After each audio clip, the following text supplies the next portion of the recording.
Nip was really like Nip was really like the modern day Dr. King or a modern day Malcolm X. He was empowering black people so much, bro. And that's why I was thinking like maybe the government had Nip assassinated. But then, come to find out, Nip really had internal beef with the 60s. Like, I didn't know that. Like, Nip really had internal beef with Big U. Hey, so, I'm gonna keep it all the way gangster with y'all, right? I'm on that poke, by the way. Little White Claw. But, I should've got me another White Claw. I had got a, Mike Hard. I should've got a White Claw. That White Claw taste better than that Mike. But hey though, man, we back with another video, back with another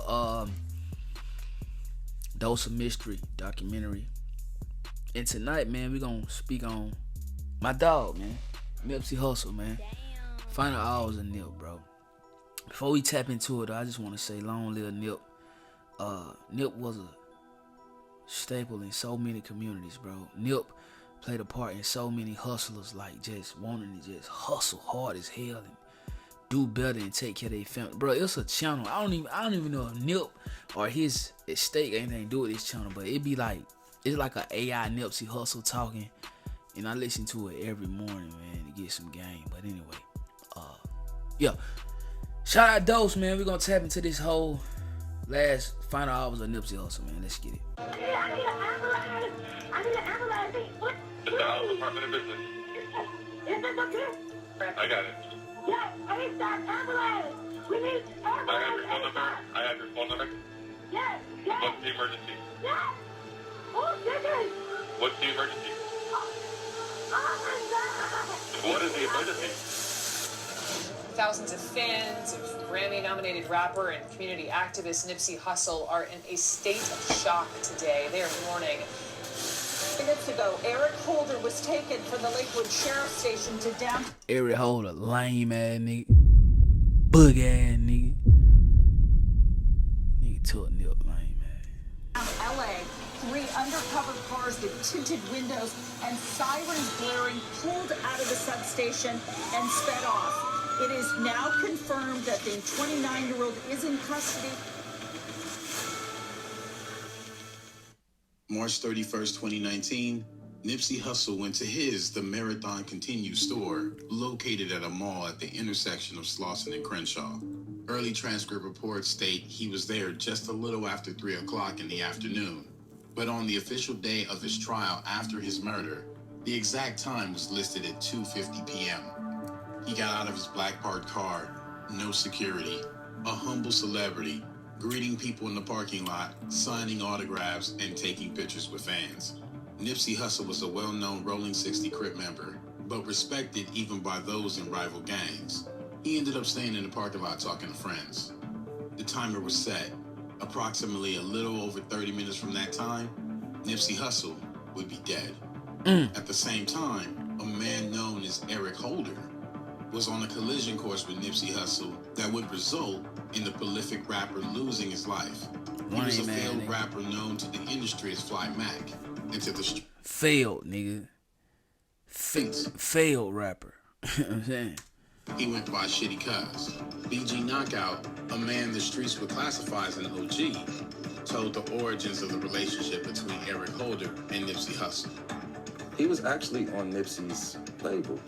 Holder was a part of the Rolling 60s like Nipsey and was signed to Hussle's label back in the day before snitching allegations got him kicked out of the gang, tatted all over his body. While Nipsey Hussle was at his store, Eric Holder was with a female companion he had relations with. She was 35-year-old Brianita Nicholson. She would soon learn that the man she allowed to get close to her was criminally intent on ending the life of the rapper Nipsey Hussle. Holder and Brianita went out on what she thought was a drive to the restaurant to get something to eat. Ironically, the location he chose was the mall at Slauson Avenue and Crenshaw Boulevard, the same where Nipsey's store was located. On him, he had his trusty black semi-automatic handgun, which he claimed he carried for protection. She wasn't yet aware of this fact at the time. As they pulled up to the mall, Nipsey's lifespan was unknowingly on the decline. Cameras caught her vehicle, a 2016 white Chevrolet Cruze, Pulling into the parking lot beside Nipsey and his two homies, Herman Douglas, also known as Cowboy, and Evan McKenzie, also known as Rimpaw.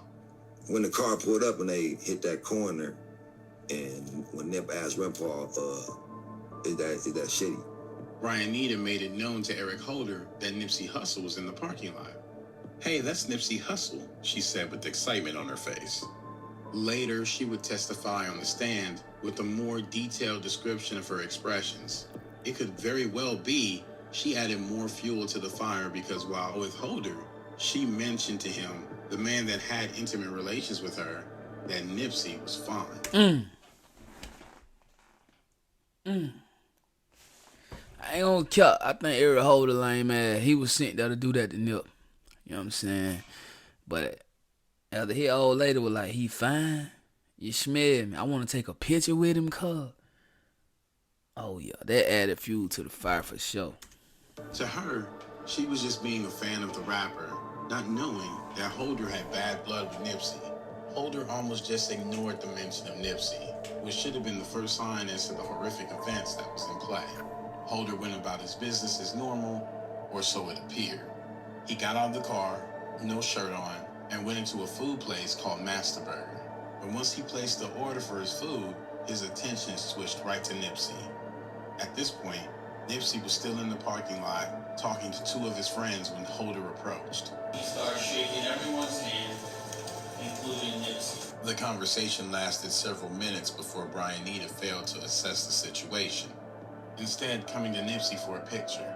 That's when her instincts should have kicked in. Brianita then claimed to barely have heard the conversation of snitching coming up, with Nipsey almost just brushing Holder off like a friend you no longer had ties with. At that point, Nipsey's life was growing closer to being taken. Brianita explained that right then, she noticed something different.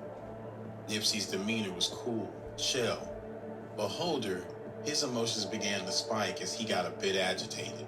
Cowboy, one of Nipsey's close friends, right there with him, expanded on the conversation.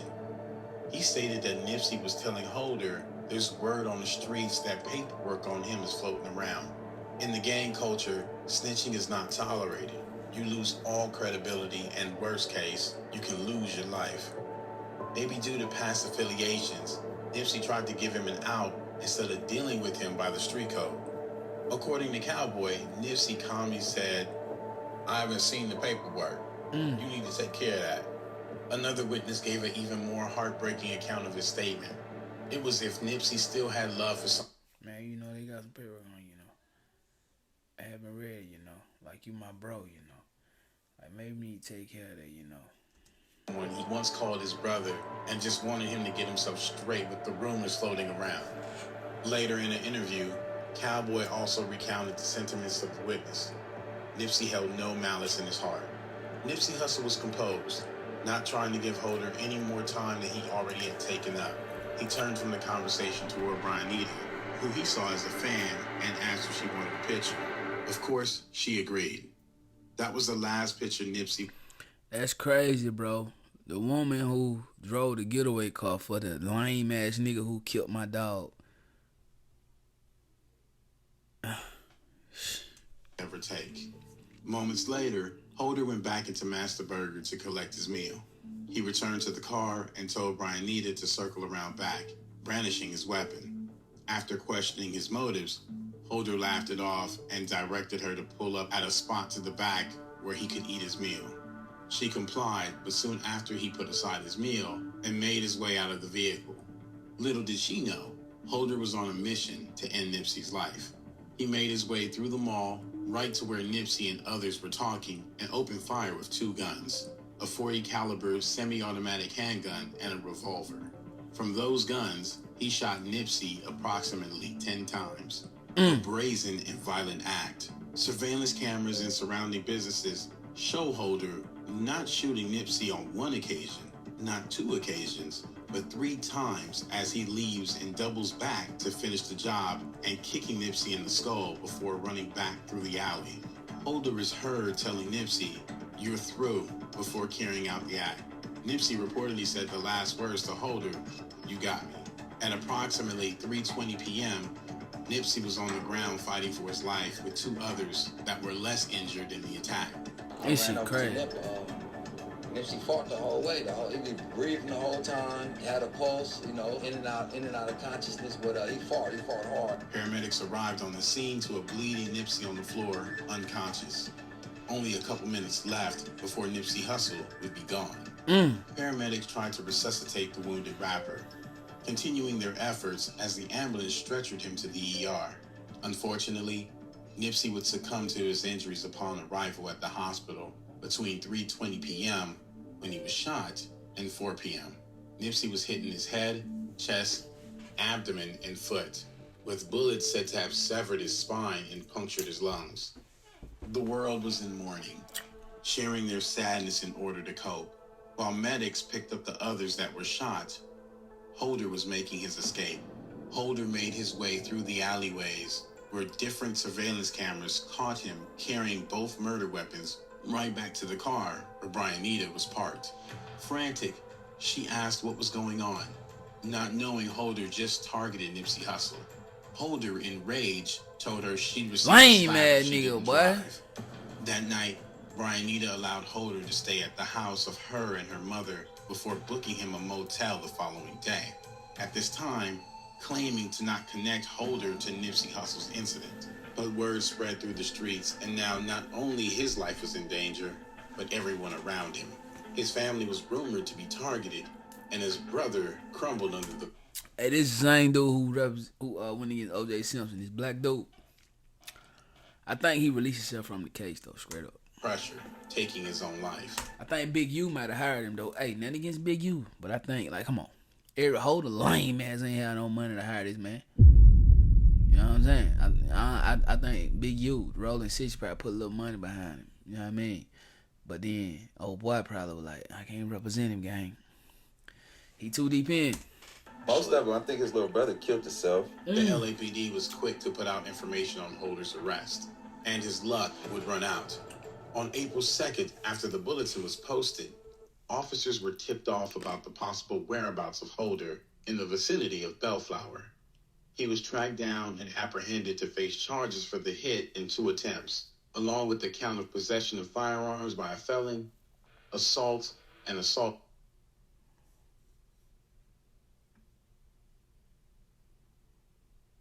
Everything was stacked against him. There was no dodging. He was the trigger man behind Nipsey's demise. But the big question was if he could get away on manslaughter, or did he premeditate the act, which would fall under first-degree murder and get him sentenced to life.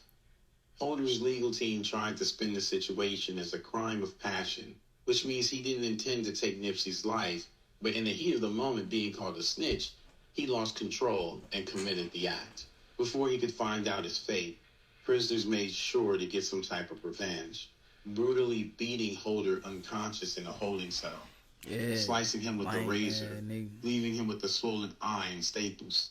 The jury gave a second beating, this time legally.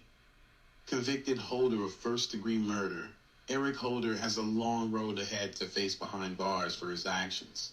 Nipsey Hussle's fans, friends, and family mourn his passing, but have some closure to the person responsible for taking his life.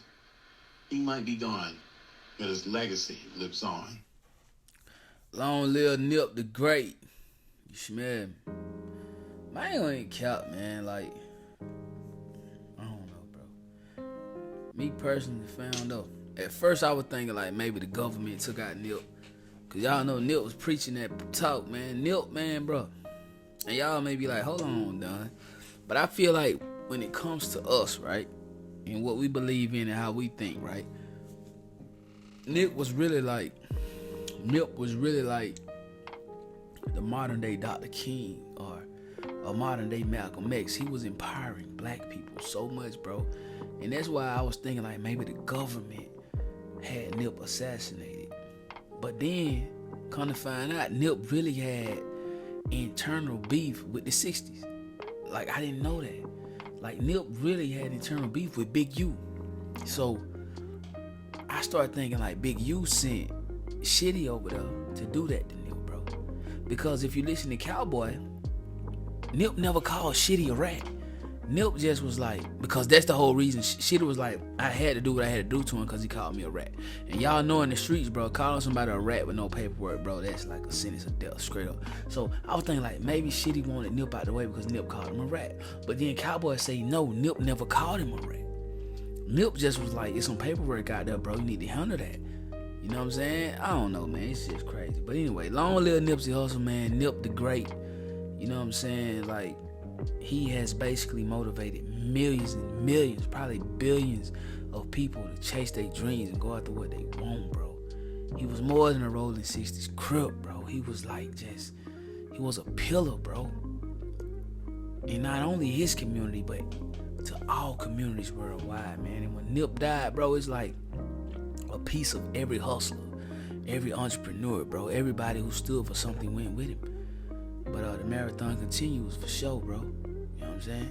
And that's why I put my dog up right there. Because, hey, every time I come in here to do my thing, every time I look at this, I be like, okay, the marathon continues. Long live Nip, you feel me?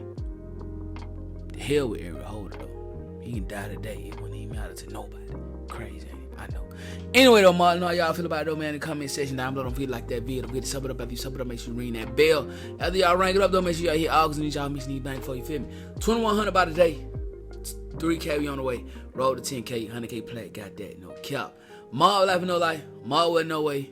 OTM, you know how we getting it. Straight out the mud. Also, Imperium Athletics, bro. That's my brand. That's my power brand, man. We dropping next month, man. ImperiumAthletics.us. We revamping the site. We going crazy. So y'all stay tuned for that. Kingdom_7. That's my Instagram. Tap in with me. Make sure y'all tapping on all my other YouTube channels. Got a vlogging channel with my lady. My lady got her own vlogging channel. She going crazy too. So y'all tap in with her. She got a TikTok, so I gotta get a TikTok for y'all. And I got a main reaction channel, Kingdom Reaction, where I go crazy on the daily. No cap. I ain't gonna lie, y'all. I'm feeling good. I'm feeling amazing, bro. You know, Taylor Port got me crazy, bro. But hey, I'ma holler at y'all, man. I'm finna go down here and see what's finna go down tonight, man. And we gonna catch up tomorrow. You feel me? I love y'all. Y'all be easy. Y'all stay safe. I go by done. Shout out to the comment gang. If you're not a part of the comment gang, comment. Become a part of the comment gang. If you ain't a part of the mob, like, sub up, ring the bell, hit all that good stuff. But I'm gonna catch y'all in a minute though. Let's get it. Gang. You know we got the streets, nigga. We got the trap too. I say my trap doing numbers, I just bust another jewel. Got a player around the corner, hey. I say my trap doing numbers like that 05 summer. Got a quarter